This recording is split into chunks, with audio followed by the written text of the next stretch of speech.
What's going on, guys? Mike here. Thought I would give one of these a try and do kind of just a little live stream. Going to talk about some of the action that's going on tonight and this weekend. Do a little handicapping and just kind of see how it goes. Bear with me, kind of my first time doing this, so if it doesn't go the smoothest in terms of technology, it's a work in progress. But I appreciate you guys checking it out.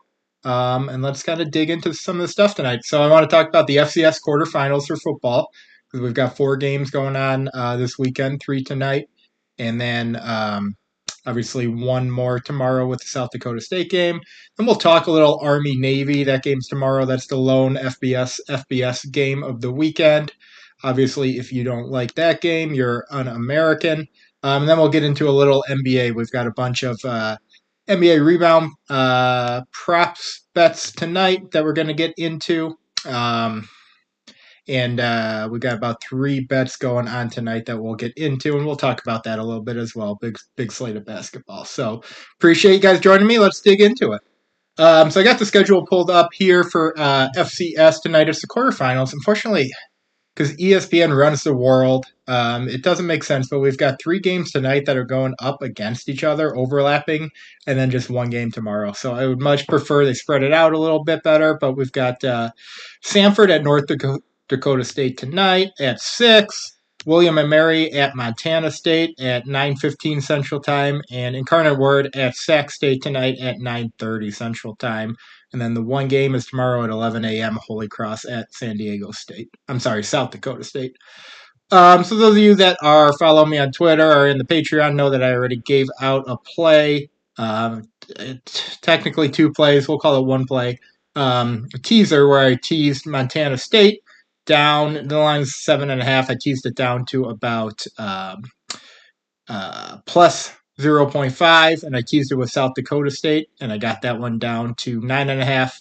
And then I also did a 5-point teaser where I got Montana State down to 2.5 with South Dakota State down to, that one was 9.5, and the other bet had South Dakota State down to 6.5. So some pretty good bets here.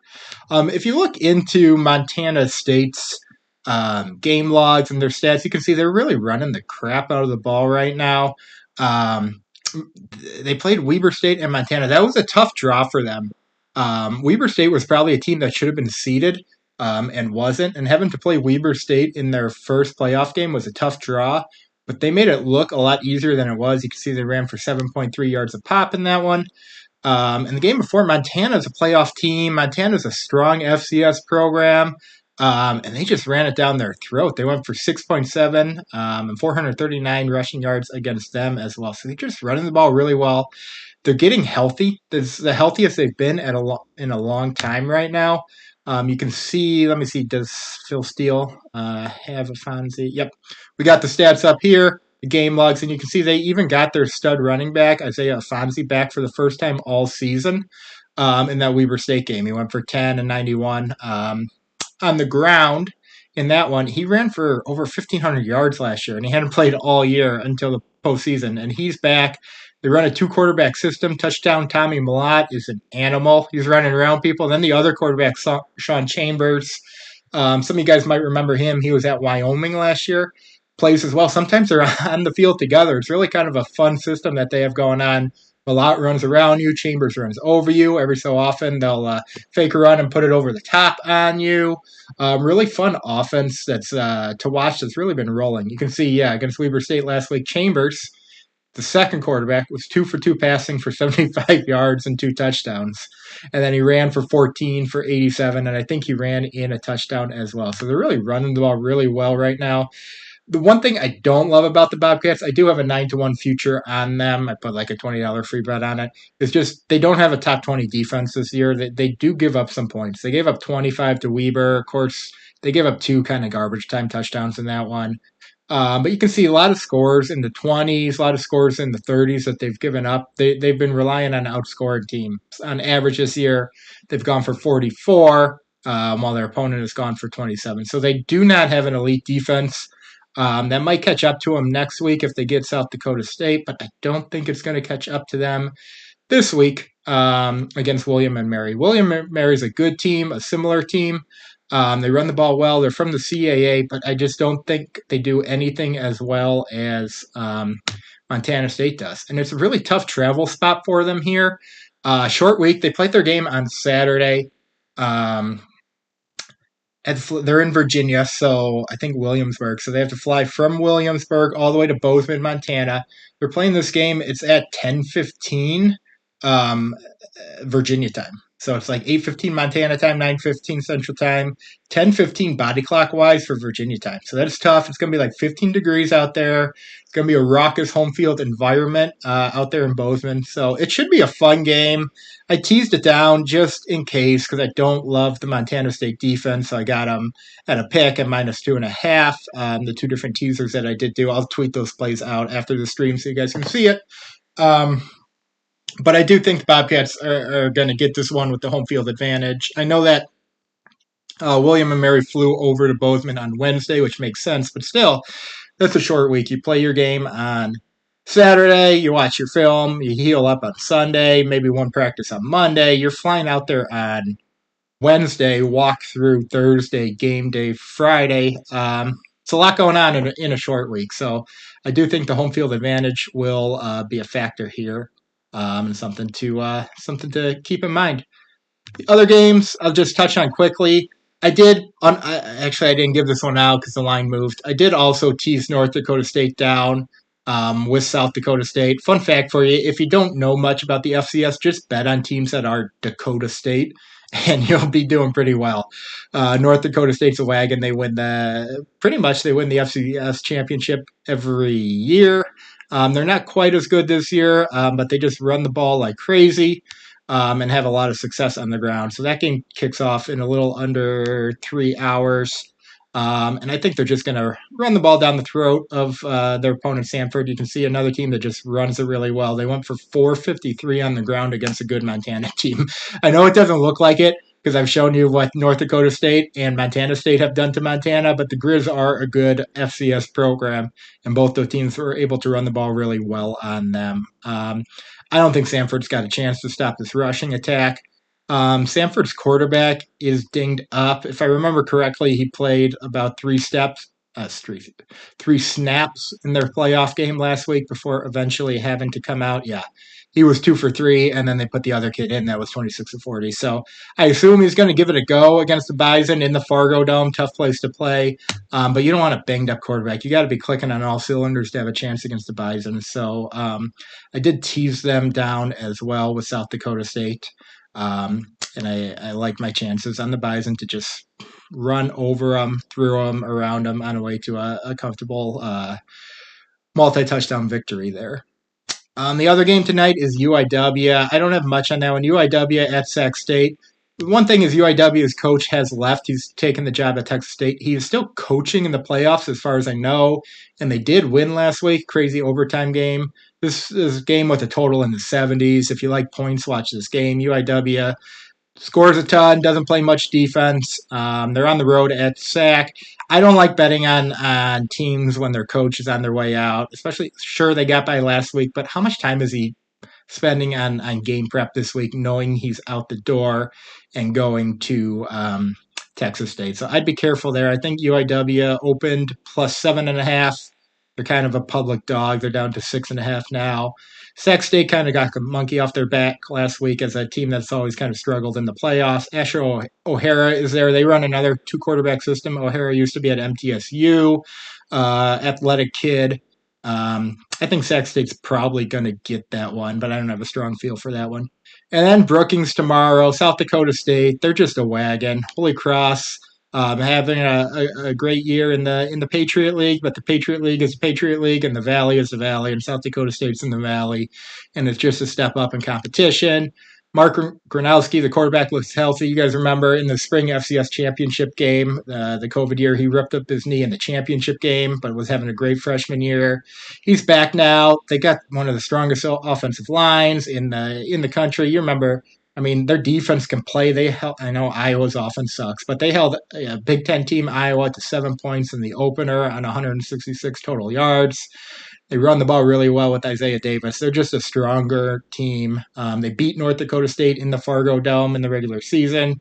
They haven't lost a FCS game. It's not going to start tomorrow, so I like the Jackrabbits in that one. Moving on to some FBS. All we got tomorrow is Army-Navy, which is a great game. Hype video gets me fired up every year. Getting into that one a little bit. Obviously, everybody has caught on to the under trend, right? So Army-Navy, let me pull it up here, has gone under, I think, 16 straight years. There we go. Under. Yeah, the column here, third from the right. It's gone under about 13 years in a row, but you can see the total on the game is catching up. You know, you can see 2013, the total was 52. 2014, the total was 56. 51, 47 and a half, 44, 40, 40 and a half, 37 and a half, 35 last year. I played it last year. It landed on 30, so we won that one. I'm not playing it this year. I get it. I understand it. You know, I've won a lot of money on Service Academy unders as well. You can't really look at the stats in other games and compare it to Service Academy on Service Academy games. They're just completely different. Both teams run the triple option. Both teams are used to defending the triple option. Both teams are good at defending the triple option. Usually that's the advantage that the Service Academies have, is teams only play against the Service Academy once a year. So they have got 6 days to prepare for a unique offense. That's not the case here. These guys are used to the triple option. They face it every week, every day in practice, because that's what their offense runs. So these defenses are well schooled on how to defend the triple option. You run the ball, you get your 3 yards in a cloud of dust. The clock's running. I get that. But the line opened at 34. I saw it at 34 for a while. This was before the conference championship games. I thought about playing it. It was too low for me. It's down to like 32 and a half. Now you can see of these 16 unders in a row that they've hit, a lot of those would have gone over. 2019, 38, that would have gone over. 2018, 27, that's an under, but 2016, that's 38, that's an over. 38 again, that's an over. 41 in 2013, that's an over. So these teams are capable of putting up points. We've swung too far where I'm not comfortable betting the under this year. If you want to, hats off to you. You're a true American. I've seen some sharp people on the over. Bud Elliott was on the Cover 3 podcast. Really respect his opinion on stuff. He's on the over. I think I saw Brad Powers tweeted out that he leans over. One thing to consider is maybe a live under. I do think these teams typically will have higher scoring first halves and second halves. They'll run their shot plays, their trick plays, usually in the first half, but then in the second half get a little more conservative. So if you really are jonesing to bet it, I don't hate an Army bet. The money's coming in on Navy. If Army gets to +3, I definitely don't hate an Army bet. You can see they finished the year pretty strong. They crushed UMass. They beat UConn by 17. That's a bowl team. Troy, probably one of the better teams in the Sun Belt. Only lost to them by 1. Only lost to Air Force by 6. So I don't hate an Army bet. I don't hate a live under if maybe you're getting points in the first half. If the first half is a little pointsy by comparison. I don't necessarily hate a live under if the live total creeps up into like the 40, 41, 42. I'd probably be okay with a live under. Last thing we'll touch on here, I appreciate you guys that are tuning in or that do tune in later. Talk a little bit about NBA. We've got a big slate today. I got Fantasy Pros up here. I got rebounds allowed to opposing centers. And you can see a lot of the teams that give up big rebound totals to centers are in action tonight. So one of the plays I want to talk to you guys about is Rudy Gobert, because Gobert is playing tonight against the Utah Jazz, his old team. And you can see that the Utah Jazz are 4th in the league, giving up 16.43 rebounds per game to opposing centers. And when you pull up Rudy's game log, you can see that he's really feasted against teams that do give up a lot of rebounds to centers. So Indiana, these are all top 6 teams in terms of giving up rebounds to centers. So Indiana is one of them. OKC is one of them. Charlotte is number 6. Indiana again. And you can see he's crushing them. Indiana, he had 21 in his most recent game. OKC, he had 4 in 9 minutes, and he got kicked out. You got to throw that one out. Charlotte, he went for 17. Indiana, again, he went for 16 in 32 minutes. Keeping scrolling here, keeping scrolling. The Lakers, that's another one, 21. OKC, 15. Utah, who he's playing tonight, he went for 23 in OT.